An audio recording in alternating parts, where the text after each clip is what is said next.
Hello everyone. Part 2 muna tayo. Take 2 tayo uli kasi I don't know kung anong nangyari sa StreamYard. Ayan. Nandito tayo uli. Uulitin uli natin ang ating um, discussion pero ewan ko kung ano nangyayari. Parang may mga kababalaghan na nangyayari po. Okay. So, paki-share po muna uli ito, pati po sa inyong mga chat group at pati po sa inyong mga kaibigan, i-share, paki-share, share. Hindi ko po alam kung bakit nawala. Huwag niyo po akong tanungin. Hindi po ako ang technical support ng Meta. Pero ako ba ay malinaw ninyong naririnig ngayon at napapanood? Ha? Malinaw niyo ba ako na naririnig ngayon at napapanood? So, hindi ko alam kung anong nangyayari. So, do not ask me what happened. Nawala siya. So, nategi. Anyway, so part 2 tayo ngayon. So, yung mga nagre-content sa akin dyan, screen record this. Okay? Maybe you should screen record this. Lalo na yung mga nagre-content. Okay. So, ngayon, uulitin natin from the top. Kasi nga nawala. Okay, nawala. So, ulitin natin. So, paki-share po muna ito ngayon para maraming makapanood at makakinig. At sana ay share nyo sa inyong mga chat groups, sa inyong mga Facebook groups, at kung saan-saan pa. Yung mga nasa bahay, yung mga nagre-content, I advise that you video record this. Para kung ma-content ninyo, ay hindi nyo na kailangan hintayin matapos tong live na to para ma-content ninyo siya. So that you can content it right away. Dahil kailangan makita natin ang big picture ng mga nangyayari. Na hindi kayo nadidistract at hindi kayo para nakikita nyo kung nasaan tayong stage ng ating buhay. Hindi ba? So, uulitin natin siya from the top. So, hintayin muna natin yung mga nag-worry kanina nang nawala ang ating live. Pero ako naman po ay pwede ko naman siyang ulit-ulitin dahil alam ko naman ang aking sasabihin. I know this by heart because matagal ko nang alam kung ano ang kanilang pinaplano. Halatang-halata naman from the beginning. Pero ang ating discussion is from local to geopolitical dahil ito ay konektado lahat. Konektado siya lahat. So, kaya dapat nyo siyang tingnan sa isang napakalaking perspektibo at hindi kayo nadidistract ng mga kachipan, ng mga halata namang tanim fake news. Diba? Lalo na yung, kung hindi man tanim fake news, gusto lang nilang i-amplify para yung discussion sa social media is mawala doon sa big picture. Alam nyo na siguro kung ano yung sinasabi ko. Okay? Ang sinasabi ko ay yung mga edited picture, ganyan. It is so ridiculous. Ginagawa yan para mawala ang usapan sa big picture. Babalik at babalik tayo sa big picture. At ito ang ating gagawin ngayon. Okay? So, paki-share na po ito ngayon. Click share. Ayan. Ang gusto kong sabihin is, planado to lahat. They really want to bring down Duterte-aligned bloggers. Why? Yan ang katanungan, di ba? Isang malaking katanungan. Why? Meron po itong connection sa impeachment ni Sara at isang larger discussion, larger issue of geopolitics. Okay? Kaya dapat himayin nyo ito, pag-usapan ninyo ito na magkakaibigan, magkakapamilya, magkainuman, lahat dahil hindi biro ang nangyayari sa Pilipinas. Okay? Kaya nga ang title ko nito is Learn from Ukraine. Learn from Ukraine.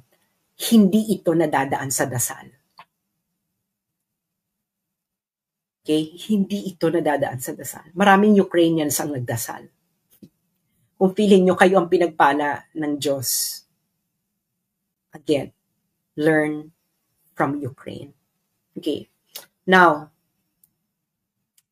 ano ba itong sinasabi ko? Mag-uumpisa tayo from the top. Okay. Alam niyo naman yung nangyari sa SMNI. Una nilang tinarget na pabagsakin ay SMNI. And then, Pastor Apollo Kibuloy. Tagal ko na silang, si Maharlika, nag-warning na siya dyan, matagal na. Go-warning ako. Remember, I think it was 2023, simula nilang pabagsakin ang SMNI. Bakit SMNI? Una-una, SMNI ay ang tanging talagang makikita mong pro-Duterte na media. Correct? Gusto nilang pabagsakin. Kaya nga ilang beses nawawala ang Facebook accounts at YouTube accounts ng SMNI. At anong ginagawa nilang paraan para mawala at maban sa Facebook or sa YouTube ang SMNI? Kung na magsasampa sila ng mga kaso-kaso, tapos yung mga kaso-kaso, dadali nila sa YouTube at Facebook at sasabihin, itong user na to, ganito, ganyan. And Facebook will oblige. Lalo na kung merong investigation, meron ng ganito. Ganyan ang kanilang taktika. Ginawa na nila to before. And remember, ang gusto nilang gawin ngayon, lalo na sa akin, and I will explain to you why. Okay? Ako mismo ang target nila. Remember yung ginawa nila kay Donald Trump? Tinanggal nila Donald Trump sa Facebook and Donald Trump sa Facebook. Kahit sa Twitter. Do you remember? Do you remember? It is the same thing that they want to do. Nagawa nga nila kay Donald Trump yan eh. Noong 2020, kailan man naban si Donald Trump? I think so 2021. Paano pa tayong simpleng Pilipino lang at mamamayan? Hindi ba? May himay-himay nyo itong lahat. Okay? I-discuss ko ito ng paunti-unti. Uumpisahan na ngayon natin sa sinulat. May battle plan talaga sila because katulad na rin ng nireport ng Rappler. Okay? This is a report by Rappler. January 16, 2025. Okay? January 16, 2025. Ang title, Decoded, Duterte Social Media Army, very much alive, roars to defend and battle Sara Duterte. Okay. So, they recognize na talagang hindi nila kaya ang Duterte-aligned bloggers and their influence. Okay. Siyempre, kailangan ko na magbayad. Kanina hindi ko naman kailangan magbayad. So, dito sa article na to, okay, na-recognize nila na outnumbered sila. Na halimbawa ito.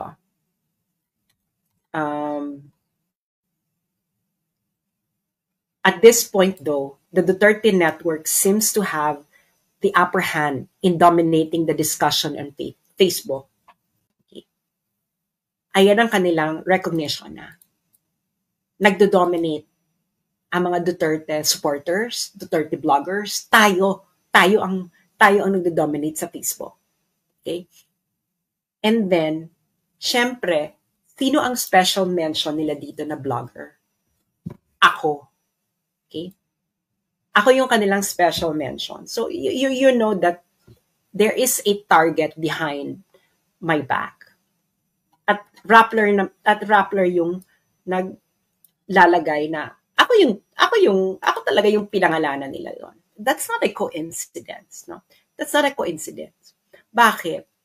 Ang Rappler po Okay? Ang Rappler po ay isa po ito sa mga recipient ng National Endowment for Democracy grant or NED. NED. Grant recipient sila niyan. Si Maria Ressa ay official ng NED. Okay, papakita ko sa inyo. Para with tama? NED. Nobel Peace Prize winner Maria Ressa joins World Movement for Democracy at NED as chairperson. So, na-appoint siyang chairperson sa National Endowment for Democracy. October 3, 2022. Okay. Alam niyo na. Alam niyo na. Okay. Now, ano ba yung NED? Okay. Siyempre, ang uunahin na muna natin is isang discussion of NED or National Endowment for Democracy ng isang galing mismo sa United States. Okay? Siyempre, doon muna tayo mag-uumpisa kung ano tong NED. Binatikos na rin ni Elon Musk before itong NED, pero hindi pa niya itong magalaw, yung NED. Ang nagagalaw pala niya is USAID. Okay. So, halimbawa ito, noong February 3, 2025, Elon Musk, sabi niya, NED is a scam. Pero hindi pa niya magalaw. Bakit mahirap itong galawin ni Elon Musk? Dahil, pakishare muna yung mga karating lang habang hinahanap ko pa yung renewal. Yung mga nagre-content, anuhin nyo na lang ito, video capture nyo na lang din bago kayo mag-antay na matapos ito. Okay. So, ito ay sinulat ng Center for Renewing America. So, sino ba itong Center for Renewing America? This is an American NGO. Okay. And this is based in the United States. Asan ba ang contact nito? Who we are. Okay, so it is a NGO based in the United States, and ang office nila ay ano nakalagay na office, but this is a base in the United States. Okay.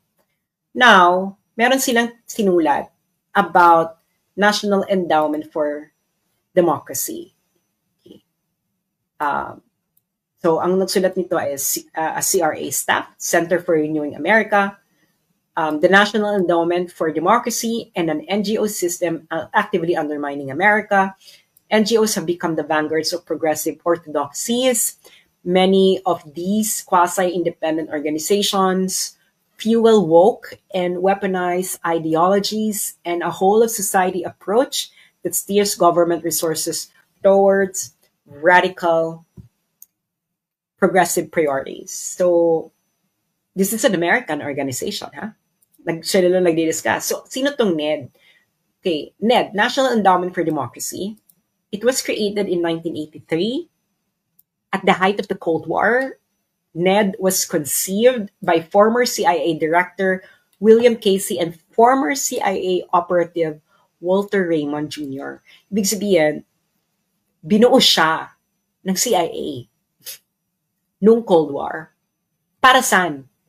Okay? Kasi, itong ginagawa ng CIA, may secret. Meron ding hindi secret. Yung hindi secret na ginagawa ng CIA, ang gumagawa nun, National Endowment for Democracy, para magmukha siyang legitimate. So, anong ginagawa ng NED, National Endowment for Democracy, para magmukha siyang legitimate na work sa ibang bansa, hindi siya espionage. NED accomplishes this through the dispersal of grant monies to favored and well-connected interests abroad. This dynamic purportedly allows activities to maintain an air of independence from official U.S. government actions. So, ibig sabihin, nagpa-fund, kunwari, hindi US government yung nagpa-funding. Pero ang nagpa-funding talaga ng National Endowment for Democracy is US government. So magpa-fund ngayon sila ng mga NGOs. Okay. So anong connection? Meron ditong discussion, yung Center for Renewing America, nang ginawa ng NED. Okay?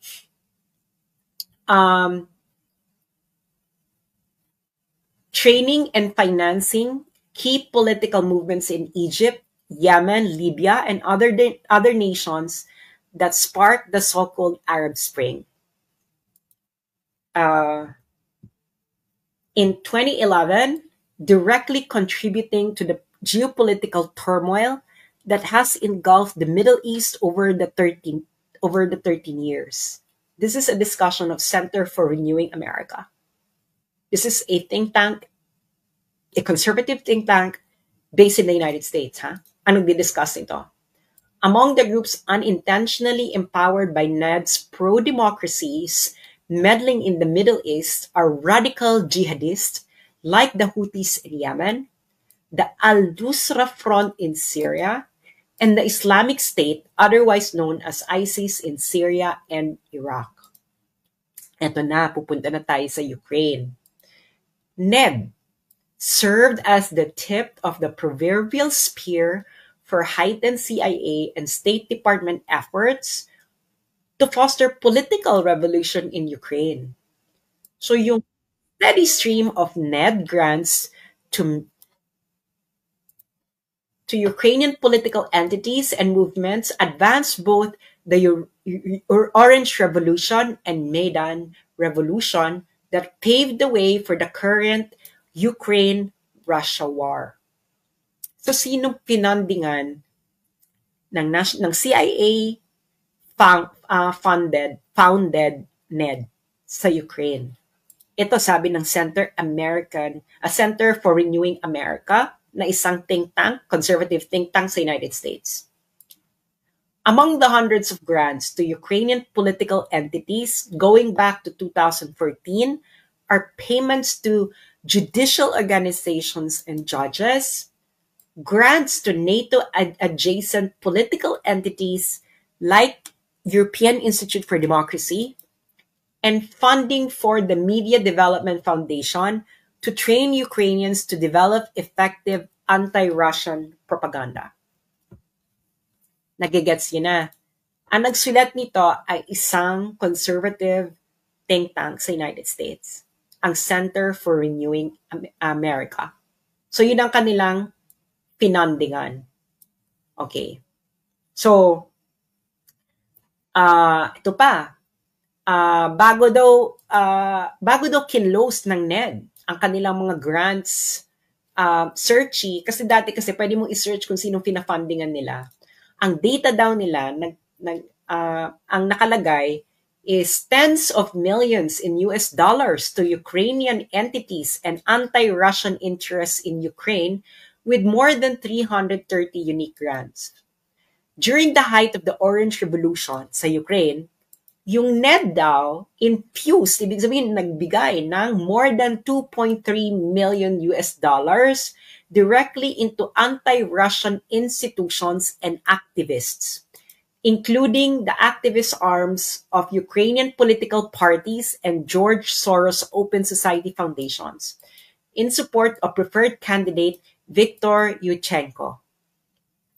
NED's funding streams, ibig sabihin yung mga funding daw ng National Democracy para sa mga anti-Russian activists and institutions ay nag-increase ng 52% the following year to more than 3.5 million US dollars hanggang matapos na yung Orange Revolution. And we all know what happened to Ukraine.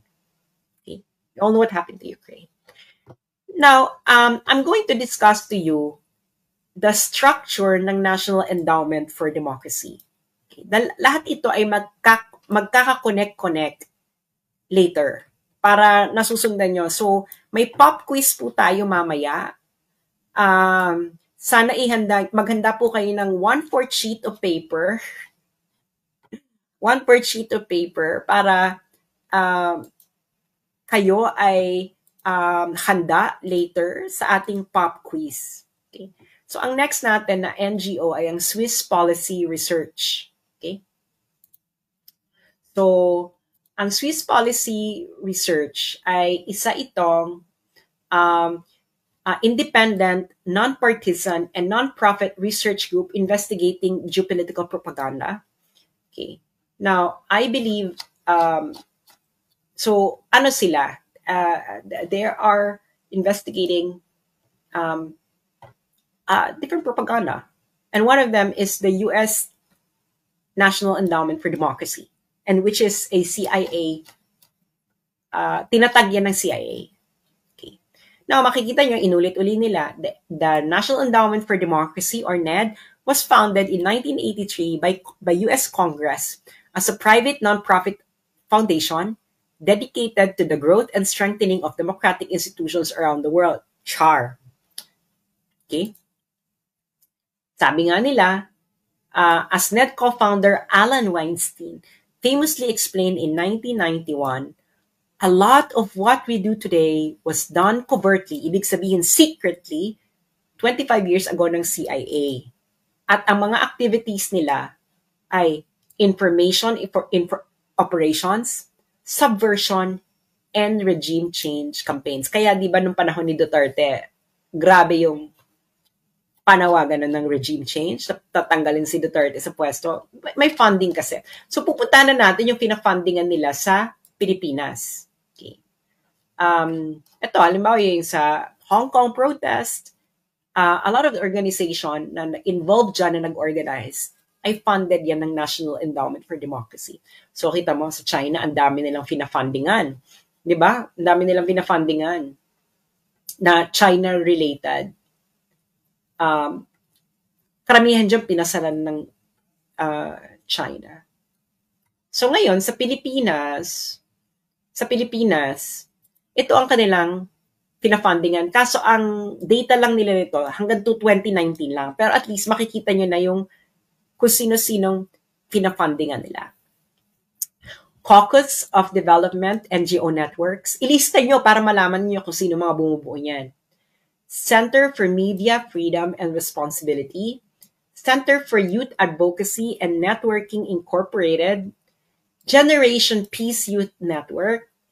Initiatives for Dialogue and Empowerment through Alternative Legal Services or IDEALS, International Center for Innovation, Transformation, and Excellence in Governance or Insight Gov, Mindanao Institute of Journalism Incorporated, People's Alternative Studies Center for Research and Education and Social Development or PASCRES, Philippine Alliance of Human Rights Advocates or PARA, Philippine Center for Investigative Journalism, Filipina Incorporated, Rappler, Republica at Demokrasya, and Veripiles.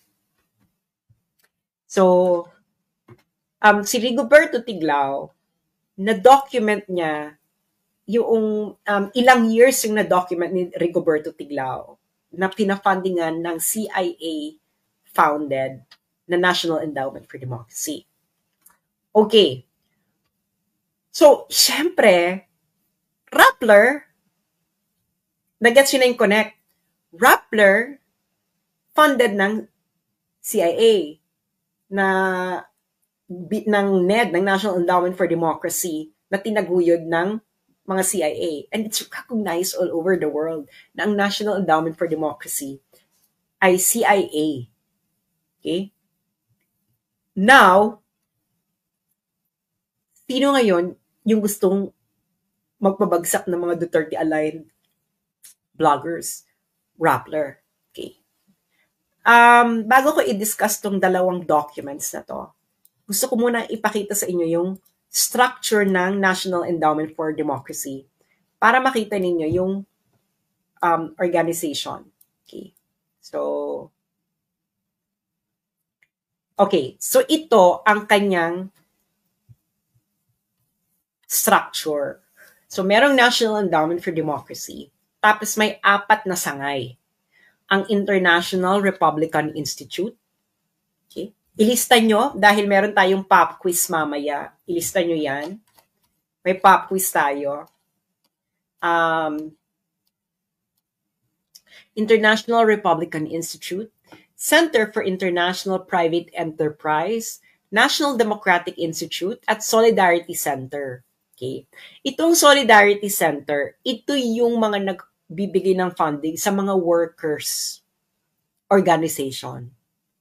Yung National Democratic Institute, dito pinapadaan yung pera para sa mga liberal and woke na aligned organization sa ibang bansa.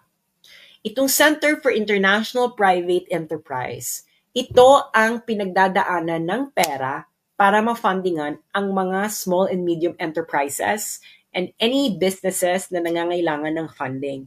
Of course, outside the United States. At the International Republican Institute, syempre, kailangan cover mo lahat. Cover mo yung woke, cover mo din yung conservative. So, alam nyo na ang structure nila. Okay? So, tandaan niyang International Republican Institute. Okay. Bakit matagal ko nang alam na tatargetan ako? Okay. Kasi, yung NED-funded, okay, yung International Republican Institute. Nagigets niyo yan? Nakita niyo? International Republican Institute. Kita niyo na. International Republican Institute. So itong International Republican Institute na under ng CIA na organization, na National Endowment for Democracy, nag-publish sila ng isang report noong 2023. I believe ni-release nila ito ng June 2023. Ang title, Countering China's Information Manipulation in the Indo-Pacific and Kazakhstan, a Framework for Understanding and Action. So nakita niyo yung sinabi ng Rappler, di ba? Pro-China, Duterte. Tapos nakita niyo naman nung hearing, di ba? Papakita ko sa inyo nung hearing kung ano yung kanilang gustong palabasin. Okay? Di ba? Para makikita nyo ang pagkatahi-tahi ng lahat at nakikita nyo ang big picture. So, yung mga kapunta pa lang dito, paki-share po ito. Okay. So, nakita nyo na ang mga China-funded seminar for Filipino social media influencers ex-PCO chief admits. So, ayan ang isa sa kanilang mga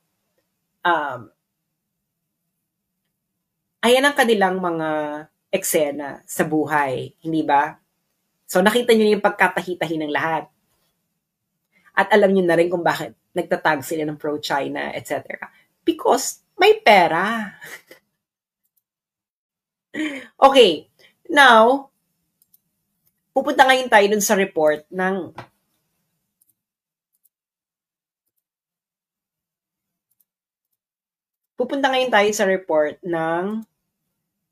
International Republican Institute. Again, ang International Republican Institute, ano agad ito class? Ang IRI, sangay siya ng ang IRI, kung natatandaan ninyo.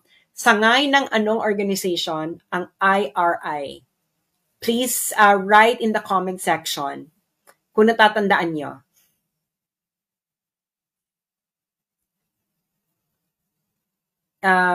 NED, exactly.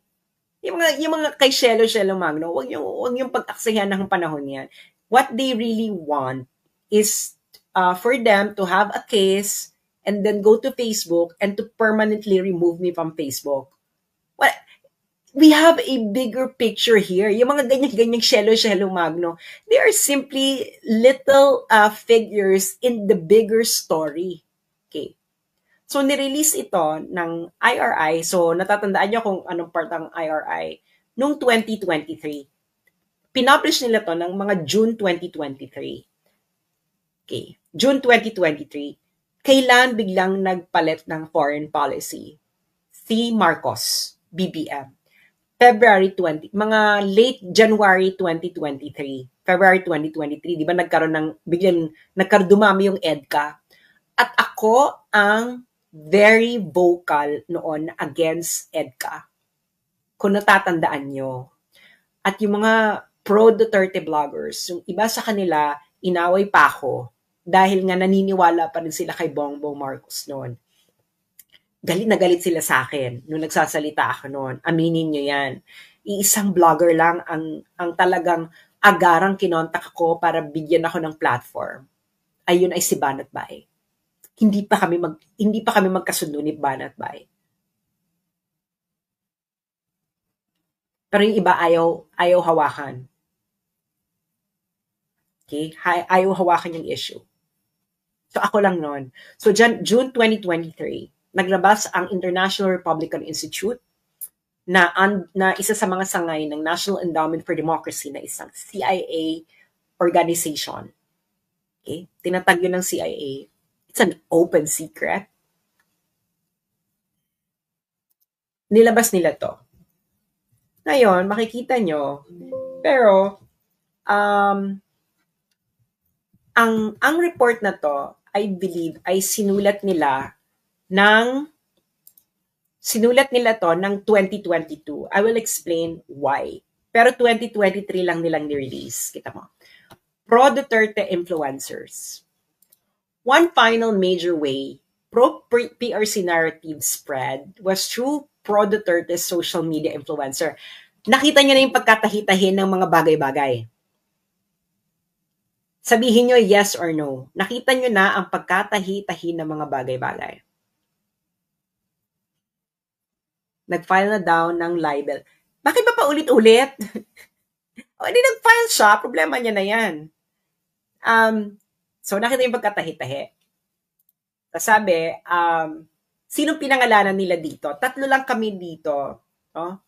Si RJ, Thinking Pinoy, ako, at saka si Yan Suwing are among the pro-Duterte influencers who took an interest in Philippine-China affairs.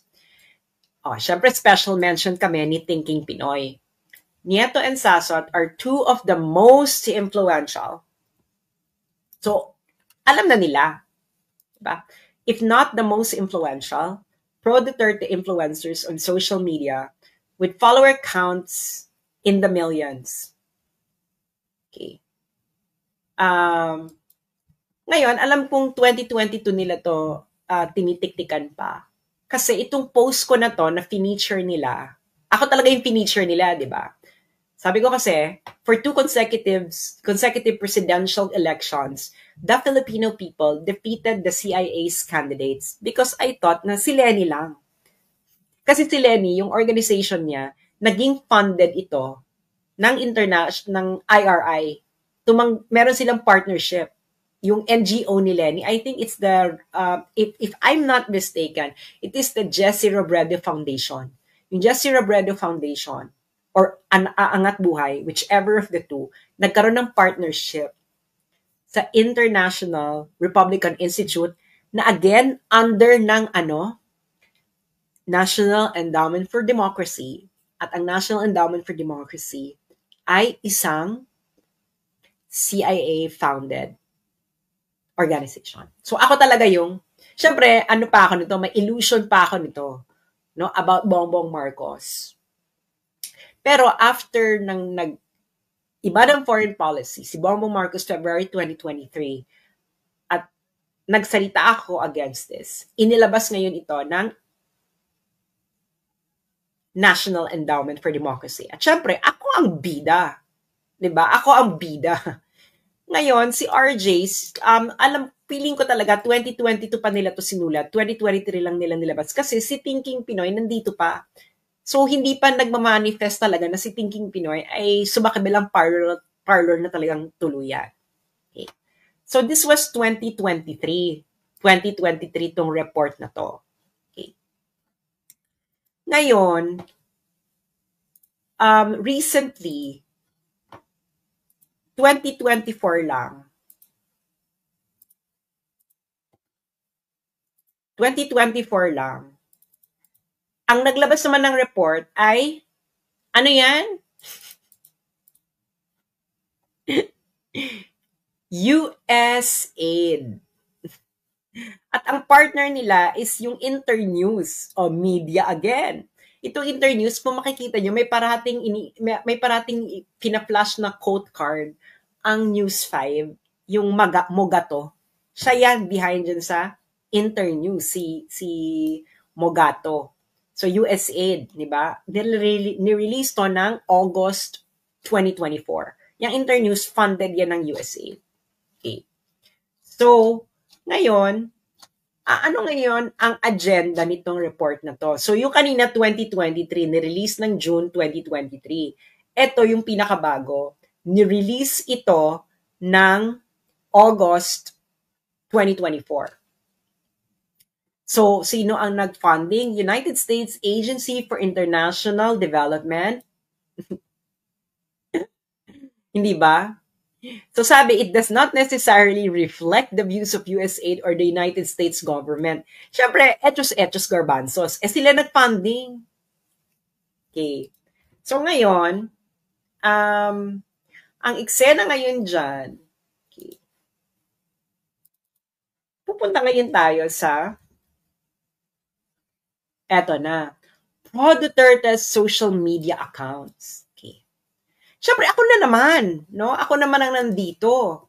So, kung bibilangin nyo, halimbawa ito, coming to the Vice President's defense, X and Facebook accounts circulated a screenshot of a tweet by political blogger Sas Sasot referring to Oplan Destroy Inday, a purported campaign to tarnish Inday Sara Duterte's image. So, makikita mo na, bakit ibig sabihin kasi ng purported, gawa-gawa lang. Ito kasing Oplan Destroy Inday na to, na sinasabi ko nag-exist, ito yung nag-uumpisa nung 2023. Ngayon, sabi nila, purported lang daw. Etos, parang ganyan. So, alam nyo na. Diba? At ang report na ito ay pinondohan ng what? USAID. So, ilan beses nila ako ditong pinangalanan? Ako yung pinakamarami nilang pinangalanan dito. So, 1, 2, di ba? 2, 3, 4, 5, and 6. So, 1, 2, 3, 4, 5, 6, 6. So, talagang bonggang-bongga, super bongga. So, ako talaga yung, ayan na naman, pro-China, etc. At sinong funded nito? USAID. Alam naman natin ang iringan ng US ngayon at ng China. Okay. USAID. So ngayon, naiintindihan nyo na ngayon, I hope naman, natahi-tahi nyo na kung anong nangyayari. Diba? Now, bakit ako ang target? Bakit ako ang target nilang pabagsakin? Sinasabi ko na sa inyo,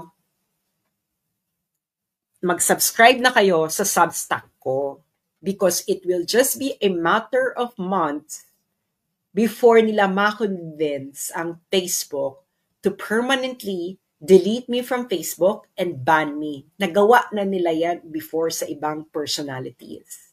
Nasabi ko na sa inyo. Kaya ngayon pa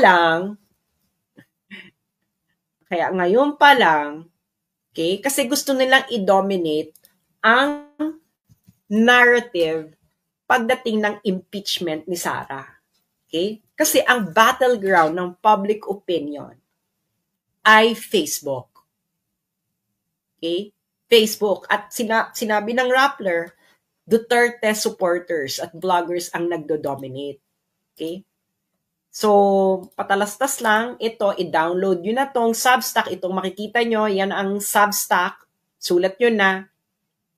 I-download nyo na yan. App yan sa Google app or Apple app. Okay, Substack. Sulat nyo na yan. Palalakihin ko para makita nyo. Substack, yan ang pangalan niya. And then, pag nandyan na kayo, hanapin nyo ako. Diba? Hanapin niyo ako. At ang aking pangalan sa Substack, ang aking account sa Substack ay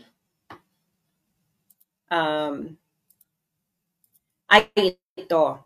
Okay.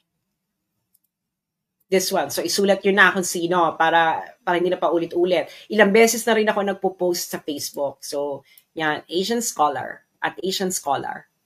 Okay. At Asian Scholar. Okay. So, ayan na. Okay. Ngayon, they would like to dominate both foreign policy and, of course, local politics. That's the entire game. Okay? Bakit ako yung talagang gusto nilang pabagsakin ng bonggang-bongga? I'm gonna show you. Okay? Because of my reach, okay? So itong aking pinaka-latest na reach, the last 90 days. The last 90 days, ang views ng aking Facebook, views, ibig sabihin ng views, ilang beses nag-appear ang aking content sa mga news feeds. Okay? In the last 90 days. Last 90 days, 379,308,749.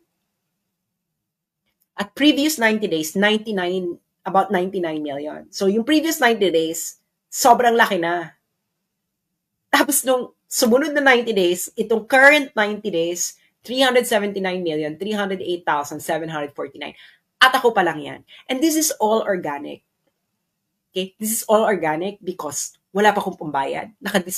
Kahit gusto kong magbayad, naka-disable po ang boosting function ng aking page. Matagal na. So this is all organic. Okay? Ngayon, anong engagement niyan?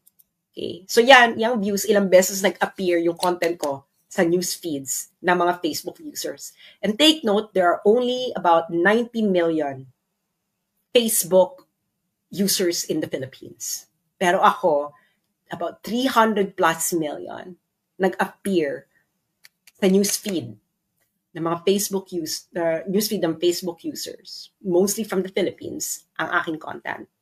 Ngayon, ano ang engagement niyan? Ang engagement niyan ay, engagement rate ay 55,416,973.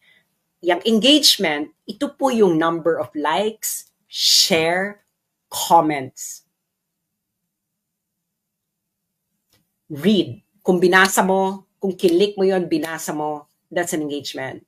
Shinare mo, that's an engagement. Shinare mo sa group mo, that's an engagement. So in the past 90 days, my engagement is 55,416,973. And this is all organic. Ngayon, kaya gusto nilang targetin at tanggalin ako sa Facebook. Why? Because hindi nila kaya ng ganito na hindi sila magbabayad. At mahal. Ipapakita ko sa inyo ang sample kung gaano kamahal ang gawin niya mga ganyan. Okay. Ito ay shinare sa akin ni Art Samaniego. Okay. Ito ay ang mga top advertisers ngayon sa Facebook. Ang number 1 ay Pilipinas Today. Alam niyo siguro yung Pilipinas Today. Kaya alam ninyo na nagtataka ba kayo kung bakit parating paulit-ulit lumalabas ang Pilipinas Today sa newsfeed nyo? Dahil nagbabayad sila sa Facebook para gawin yon. Alam nyo na. So, magkano nila ang nababayad nila? 23,675,144 for just 7,406 posts. Kaya ganyan sila kaporsigido.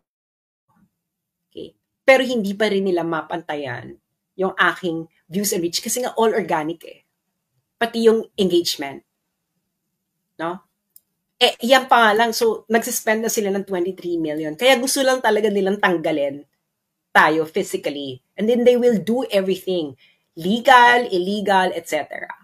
So, syempre, ang pinaka-ultimate solution, gusto nila, pauwi na ako ng Pilipinas para matagi boom boom. Kasi habang buhay ako, I can still write. I can still talk to you in any way. Hindi ba? Pero ngayon, ang first gusto nilang gawin ay ma-permanently removed ako sa Facebook. I'm telling you, it's going to happen. It's going to happen in a few months bago mag-start ang hearing ni Sara. They will do everything in order to do that. Kaya nga sinasabihan ko yung mga Pilipino sa Meta, if you don't bring this protest outside Meta,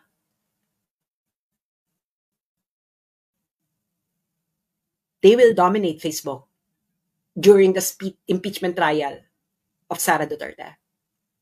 So bahala kayo. I'm already telling you. So ano yung mga example ng ads ng Pilipinas Today na nagbabayad sila ng 23,675,000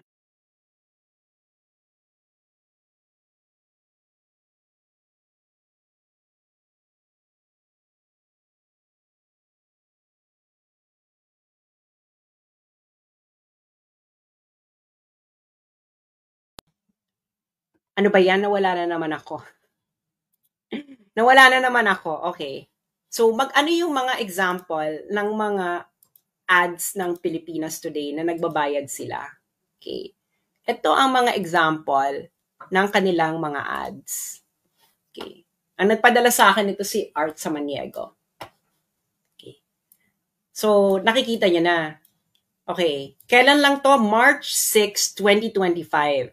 Nakita niyo yung impression? Ang liit na impression, di ba? 150,000, 175,000 lang. So, nagbayad na sila. Ito yung isang halimbawa ng ad nila. Anti-Sara. Okay? Ito, campaign for Senator Tolentino, March 5, and another anti-Sara. Okay? So yan ay may funding. Kaya lumalabas yan sa mga newsfeed nyo, yung kanila, kasi binabayaran nila. Kaya hindi nila ako kaya, kasi akin, all organic. Okay. So nakita nyo na. So local and foreign policy, nahihirapan sila. Okay? Kaya kung ano na lang ina-accuse nila sa akin, ganyan, kaso dito, kaso ganyan, etc. Okay? And of course, they would like to permanently remove me from Facebook. Kaya nagkakaso-kaso silang ganyan. Para may maipakita sila sa Facebook na, oh, itong taong to, ganito, ganyan-ganyan. And in the United States, remember, they did that to Donald Trump. That's why Donald Trump was removed from Facebook. He was banned, even sa Twitter. Remember? They will do the same. Okay? They will do the same. Now, ano ngayon yung paano na tayo? Palaki na tayo ng palaki, di ba? So, meron kang local, meron ding geopolitical. Okay. So, nakikita niyo yung mga accusations nila, di ba? Yung sinabi, ito, yung mga pro-China, ganyan, etc. So, I'm gonna show you what happened sa Ukraine about 1 year before nagkaroon ng gera. Nireport to ng Al Jazeera noong February 5, 2021. This was like about a year before the Ukraine-Russia war. So ngayon, anong ginawa ni Zelensky? Si Zelensky, binan niya ang mga pro-Russian media. So, pinasarado niya ang 3 television networks na sinabi niya ay nagsispread ng Kremlin-funded propaganda. A development the US has reprimanded. So, ibig sabihin, nagalit pa yung EU noon, February 2021, sa ginawa ni Zelensky. Siyempre, afterwards, hindi na nagalit ang EU. Pero una, nagalit sila. Char. So ngayon, palitan nyo lang. 'Di ba? Palitan nyo lang yung Kremlin ng Kremlin is the capital of Russia, capital ng Russia. Kremlin is the seat of power of Russia. So palitan mo lang yung Kremlin ng what? CPC. Russia, palitan mo lang ng China. Same banana. Hindi ba? So, nakita nyo na yung ginawa nila sa SMNI? So, SMNI yung una nilang pinasarado. Ngayon, ang tina-target naman nila, di ba? Hahanap sila, ito ang mga pro-China bloggers. Papasara din nila yan. Daan na sila patungo. Which Zelensky actually did. Pero ang target niya, pro-Russia. Okay? So ngayon, nangyayari na rin sa atin. Kaya ang sinasabi, tagal ko na ang sinasabi na we're going to be the next Ukraine. Kung hindi kayo magising. Kung hindi kayo magising. Sinasabi sa inyo, hindi ito biro. Hindi ito nadadaan sa dasal.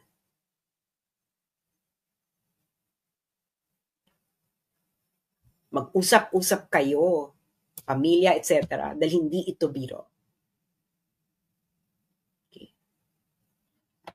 So, ngayon, bakit sinasabi nila hindi naman pro-war si Donald Trump?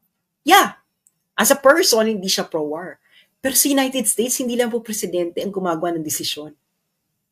Kahit ayaw mo ng gera, the deep state, yung tinatawag nilang deep state sa US, can actually force a US president to go to war.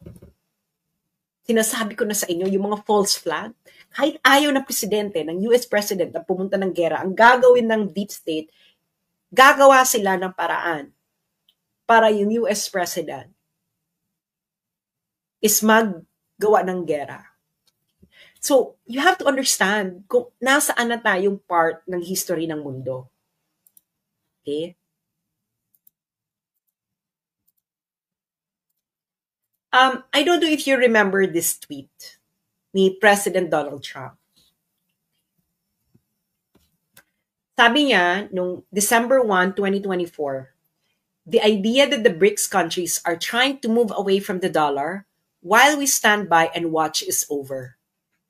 We require a commitment from these countries that they will neither create a new BRICS currency nor back any other currency to replace the mighty US dollar, or they will face 100% tariffs and should expect to say goodbye to selling into the wonderful US economy. They can go find another sucker. There is no chance that the BRICS will replace the US dollar in international trade, and any country that tries should wave goodbye to America. So ano na-notice nyo dito sa tweet na to ni President Trump noong December 2024? Alam niya kung ano nangyayari sa mundo. Ibig sabihin ng de-dollarization po, yung mga countries po, they are replacing the dollar as the currency of their trade. So either kukuha sila ng another currency as a common currency like euro, for example, or yuan, or Russian rubles, anything. Para hindi na sila dependent sa dollar. Kasi ngayon po, grabe ang dependence ng karamihan ng bansa using the US dollar. Ngayon, bakit malaking issue to sa United States? Kasi, ang US dollar po, yung US dollar, print ang US dollar. Pero sa napupunta yung pera? Napupunta ito sa labas. Kasi nga siya yung ginagamit na currency Currency for international trade. Ngayon, pag nagde-dollarization ka, malamang tataas ang inflation. You can research this. Yan ang number one problem ng United States. As in, grabe ang magiging inflation sa United States. As in, panggulo level.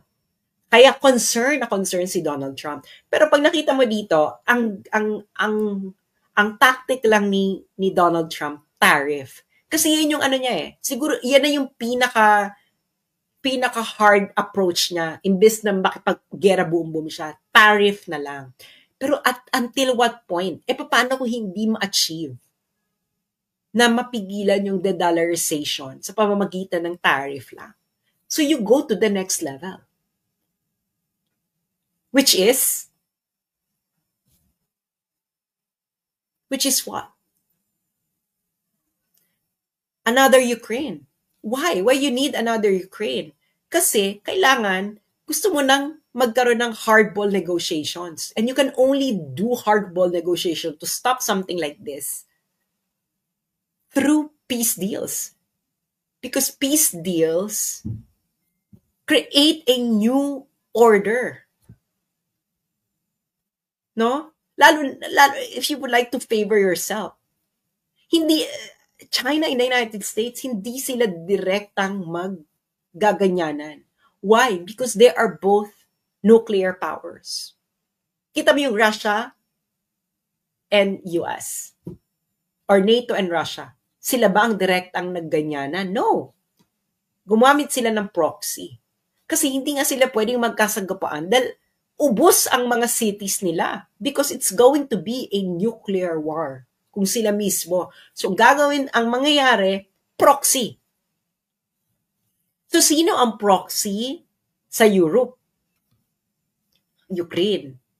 Sino ngayon ang proxy sa ating region? It's going to be the Philippines. Nakikita nyo na, di ba? Pinakita ko sa inyo yung nangyari sa Ukraine. Di ba? Kung anong unang mga ginagawa nila. At nakita nyo yung report ng National Endowment for Democracy na isang CIA funded. Sino yung target nila? Hindi ba? So yun, friends, ang larger picture. This is beyond just what you are seeing. Okay? Hindi nyo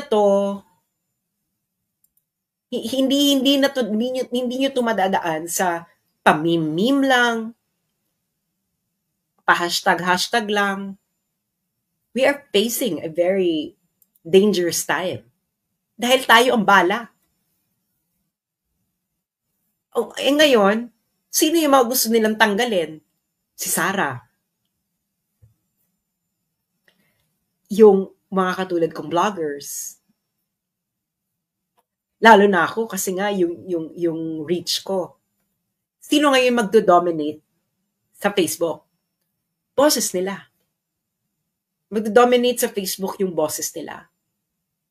At dahil nagdo-dominate yung kagustuhan nila, then it's very easy for them to sell the notion to the Filipino people that, hey, you need to be in the front lines.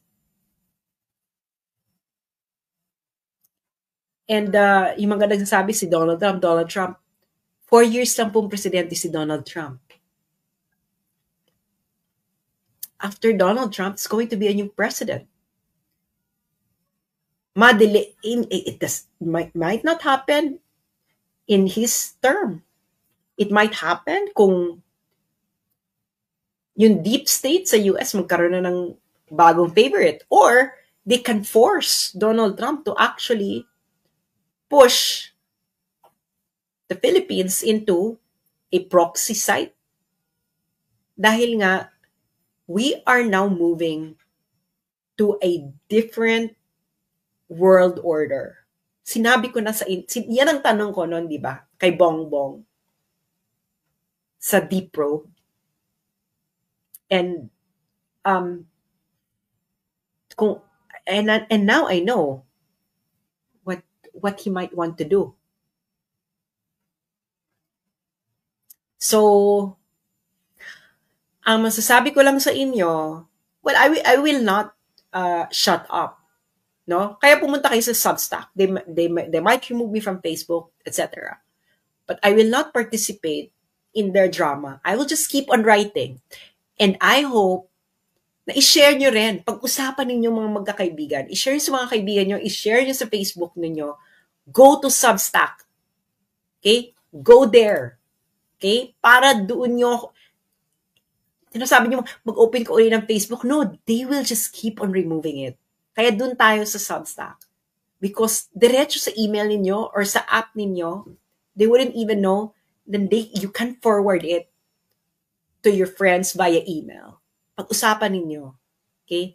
That is where I'm going to keep voicing out what needs to be voiced out. So hanggang nasa Facebook pa ako, doon muna ako. Pero we have to prepare. We have to prepare for the eventuality. Dahil malapit na ang impeachment ni Inday Sara. And then they would like to remove Duterte voices on Facebook because they would like to dominate Facebook. So again, go to Substack.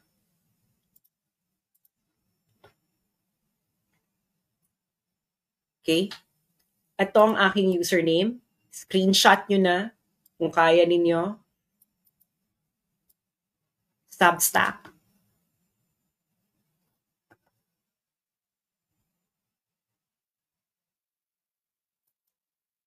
So ngayon, so ayun na nga. We're already going there. Sinabi ko na sa inyo, nilay down ko na ang mga step by step ba na mga pangyayari. And it's going to, kaya nga si Inday, sabi niya, sana may bansa pa tayo ng 2028. Malaman yung sinasabi niyang yon. So, do not take this as a joke. This is not funny. You have to take this seriously. Bahala kayo kung ayaw ninyo. Bahala kayo kung mag-last minute kayo. But I'm telling you, you have to study what happened in Ukraine. Fully study what happened there. So maraming salamat sa inyong mga patuloy na nagsusuporta. Paki-share ito. Yung mga nagko-content sa akin, huwag na kayong humingi ng paalam. Download this. Recontent this, comment on this, etc. And we will keep on writing. And wala akong pakialam kung masaktan kayo. But the truth must be spoken. And alam ko yung laro ninyo. No, you cannot, hindi nyo ako mapapaikot. And that's why we have to have a backup plan. And that's where we're going to disseminate what needs to be disseminated so that you can no longer fool the Filipino people. Maraming salamat po at magandang hapon muli. Ito po uli si Sas Rogando Sasot. Until next time. This is for the motherland. I am for the motherland. And always be for the motherland. Though I may be away, but my heart finds a way.